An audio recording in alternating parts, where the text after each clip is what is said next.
உரிமைகள் மீட்க ஸ்டாலினின் குரலாம்.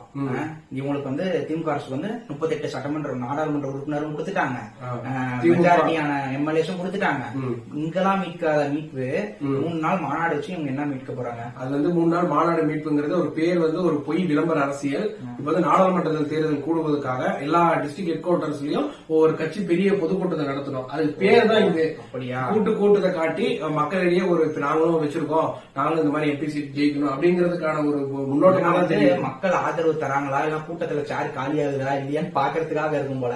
ஆனாலுமே பல இடத்துல சேர் காலியா தான் இருக்கு. உதயநிதி பங்கேற்ற நிகழ்ச்சியில கூட சேர் காலியா தான் இருந்திருக்கு. கண்டிப்பா முதல்ல கவனத்துக்கு போயிருக்கும். அது காலி ஆகக்கூடாதுன்னா 200 ரூபாய் காசு வந்து கடைசியா கொடுக்கணும், வீட்டுக்கு போகும்போது கொடுக்கணும். அந்த பேரிகேட் எல்லாம் கண்டிப்பா லாக் பண்ணி வச்சா உட்காந்து அப்படிதான் பண்றாங்க, லாக் எல்லாம் பண்ணி வைக்கிறாங்க. ஆனா இவங்க பேசுற என்னால கேட்க முடியலன்னு சொல்லிட்டு எல்லாம் போறாங்க. அதான் பேமெண்ட் முன்னாடியே வந்துருது இல்ல, பேமெண்ட் கடைசியா வந்திருந்தா 10 நாள் உட்காந்து இருந்து 10 நாளைக்கான பேமெண்ட் வாங்கிட்டு போவாங்க.